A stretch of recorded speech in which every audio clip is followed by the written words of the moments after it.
Pemirsa, badai pemutusan hubungan kerja masih terus berlanjut di sektor industri Indonesia. Ribuan karyawan terpaksa kehilangan pekerjaan akibat lesunya permintaan global dan penyesuaian strategi bisnis perusahaan. 5 perusahaan besar yang melakukan PHK massal. Perusahaan pertama, pemirsa, adalah PT Sri Rejeki Isman Tbk atau Sritex yang dikenal sebagai produsen tekstil terbesar di Asia Tenggara.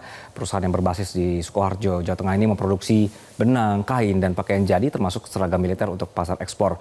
Sritex ini tercatat telah melakukan PHK terhadap lebih dari 10.000 karyawan akibat tekanan keuangan dan penurunan pesanan internasional. Nah, yang Anda saksikan ini adalah perusahaan-perusahaan di Indonesia, pemirsa, yang juga ikut mem-PHK karyawannya, yang kemudian tadi setelah Sritex adalah PT Yihong Novatex Indonesia, perusahaan asal Tiongkok yang memproduksi serat polyester dan benang sintetis di wilayah Karawang, Jawa Barat. Ada 1.126 karyawan yang terpaksa dirumahkan karena overproduksi dan juga penurunan ekspor. Dari sektor alas kaki ada PT Adis Dimension Footwear yang berbasis di Tangerang dan memproduksi sepatu untuk merek global Nike. Ini melakukan PHK terhadap 1.500 pekerja. Perusahaan ini menghadapi penurunan pesanan dari luar negeri dan juga efisiensi operasional. Nasib serupa ini juga dialami oleh PT Victory Cingluh. Ini ada sekitar 2.000 karyawan, pemirsa, yang akhirnya di PHK. Ini adalah produsen sepatu olahraga merek Adidas, Reebok, dan juga lainnya beroperasi di Tangerang. Karyawan kehilangan pekerjaan akibat berkurangnya order ekspor dari Amerika Serikat dan Eropa.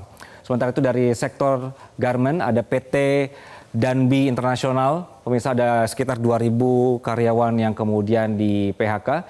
Ini adalah perusahaan asal Korea Selatan yang memproduksi pakaian jadi untuk merek-merek fashion internasional. Kemudian juga adanya penurunan permintaan dari luar negeri. Ini menjadi alasan salah satu utama keputusan ini. Gelombang PHK ini, pemirsa, memperlihatkan betapa rentannya sektor industri padat karya terhadap gejolak ekonomi global. Pemerintah pun diminta turun tangan cepat melalui pelatihan keterampilan ulang, perluasan akses kerja, dan stimulus bagi sektor industri terdampak. Kita lanjutkan, pemirsa. Gelombang kebangkrutan juga tengah mengguncang sejumlah perusahaan besar dunia. Faktor seperti inflasi, perubahan tren konsumen, dan tekanan ekonomi global ini menjadi penyebab utama tumbangnya merek-merek yang dulu mendominasi pasar. Yang di sebelah saya ini adalah ada 12 yang kami rangkum, pemirsa, perusahaan dunia yang dinyatakan bangkrut atau menghadapi restrukturisasi besar-besaran. Ada Big Lots, ini adalah jaringan toko retail diskon asal Amerika Serikat, dikenal menjual furniture, kemudian elektronik, sampai kebutuhan rumah tangga dengan harga miring. Big Lots ini terancam tutup permanen akibat penurunan penjualan dan beban utang yang tinggi. Ada juga Boyflex, ini merupakan produsen alat olahraga dan fitness rumahan. Ada juga Fashion Express, jaringan restoran seafood Red Lobster. Ada Spirit Airlines, maskapai bertarif rendah asal Amerika Serikat. Mereka sedang krisis likuiditas, biaya bahan bakar yang melonjak dan turunnya permintaan pasca pandemi mendorong perusahaan ini menuju kemungkinan merger atau likuidasi. Kemudian ada TGI Fridays, pemirsa, restoran casual yang pernah menjadi simbol gaya hidup modern, kini menghadapi penurunan tajam dalam trafik pelangganan dan juga penutupan puluhan gerai di berbagai negara. Yang terakhir yang mungkin Anda kenal adalah ini, pemirsa, Tupperware. Ikon wadah plastik rumah tangga selama puluhan tahun ini menghadapi krisis eksistensial.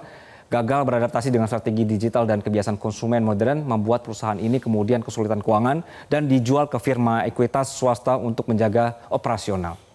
Kondisi ekonomi dunia, pemirsa, juga terganggu dengan kebijakan Trump terbaru, kebijakan resiprokal yang diusung oleh Donald Trump, presidennya ya.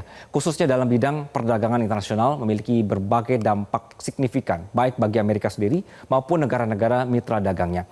Dampak kebijakan ini salah satunya yang pertama, pemirsa, meningkatnya perang dagang Amerika Serikat di bawah Trump, memulai perang dagang besar dengan Tiongkok, menaikkan tarif impor terhadap ratusan miliar dolar barang Tiongkok. Kemudian juga adanya gangguan rantai pasok global tarif resiprokal ini menyebabkan biaya produksi naik karena komponen impor lebih mahal.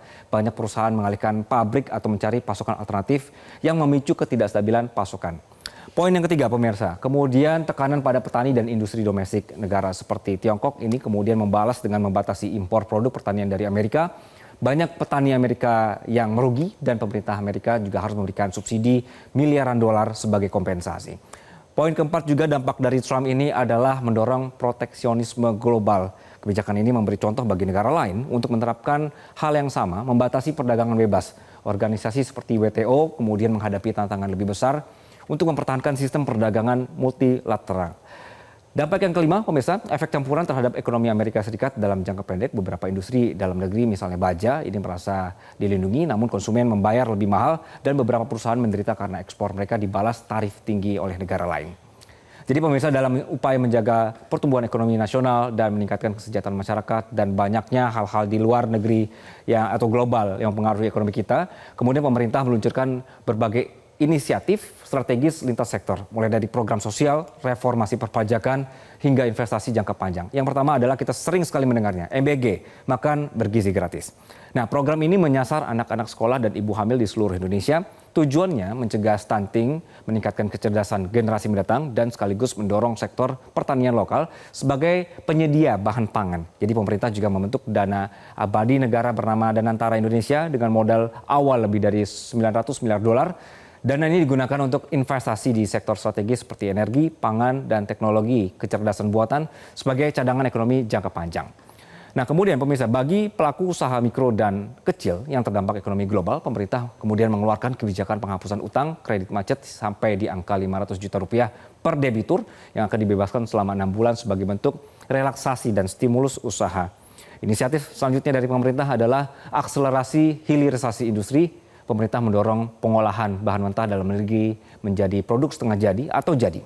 Nah, langkah ini bertujuan meningkatkan nilai ekspor dan membuka lebih banyak lapangan pekerja di sektor industri. Pemerintah juga memperkuat fokus pada peningkatan investasi di sektor strategis seperti energi terbarukan, pangan nasional, dan teknologi digital. Ini menjadi prioritas demi mendongkrak pertumbuhan ekonomi dan menghadirkan teknologi baru ke dalam negeri.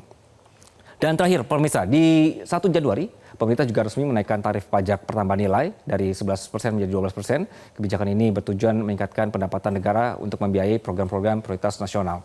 Jadi inilah inisiatif yang disebutkan pemerintah kita sebagai keseriusan dalam menjaga stabilitas fiskal, kemudian memperkuat sektor produktif, dan memastikan pembangunan berjalan merata di seluruh pelosok negeri. Pertanyaannya, apakah strategi ini masih mumpuni? Kita akan lihat perkembangannya. Metro Siang akan berlanjut, pemirsa, usai jeda tetaplah bersama kami. Download Metro TV Extend sekarang.